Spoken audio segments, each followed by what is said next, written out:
ابھی آپ احباب کے سامنے گلشن مظہری کی عظیم یادگار تحریک خدام اہل سنت والجماعت کے مرکزی مناظر اہل سنت حضرت مولانا علامہ عبدالجبار سلفی صاحب دامت برکات اللہ علیہ کی خدمت میں مؤدبانہ گزارش ہے کہ اپنے ارشادات عالیہ سے ہم سب کو مستفیض فرمائیں۔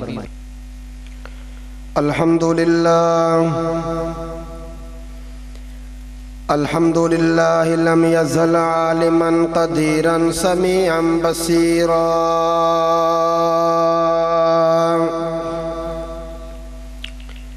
ثم نشهد ان لا اله الا الله وحده لا شريك له ونشهد ان سيدنا وحبيبنا ومولانا محمدا عبده ورسوله اما بعد فاعوذ بالله من الشيطان الرجيم بسم الله الرحمن الرحيم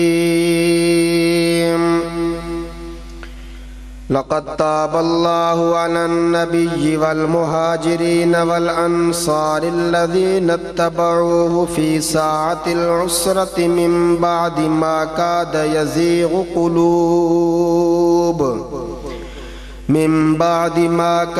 يزيغ قلوب فريق منهم ثم تاب عليهم إنه بهم رؤوف رحيم صدق الله العظيم اللهم صل على محمد وعلى آل محمد كما صليت على إبراهيم وعلى آل إبراهيم إنك حميد مجيد اللهم بارك على محمد وعلى آل محمد كما باركت على إبراهيم وعلى آل إبراهيم إنك حميد مجيد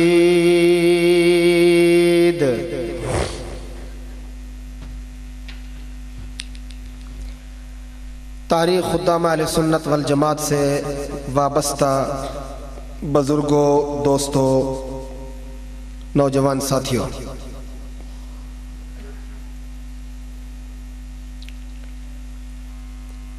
دیدوال کی سالانہ اس کانفرنس کے اندر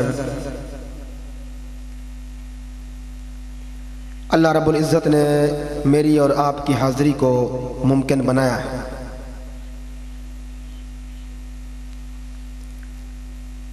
خداوند قدوس ہمارا یہ مل بیٹھنا اپنی بارگاہ میں قبول و منظور فرمائے، اور حسب سابق جن دوستوں نے دامے درمے قدمے سخنے ہر لحاظ سے اس کانفرنس کے اندر اپنا تعاون شامل کیا ہے، اللہ جل مجدہ ان کے اس مخلصانہ تعاون کو اور جہد مسلسل کو قیامت کے دن ہم سب کی نجات کا ذریعہ بنائے۔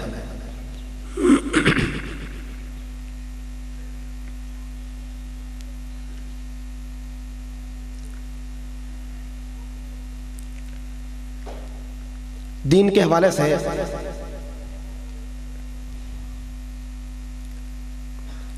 کچھ اہم باتیں آج ہم اپنے مقررہ اوقات کے اندر کریں گے،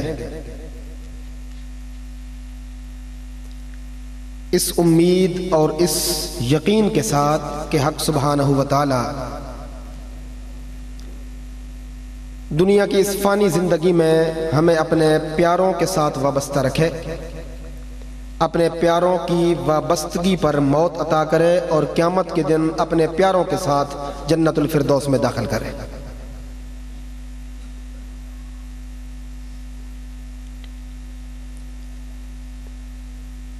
جو آیات بینہ میں نے تلاوت کی ہے،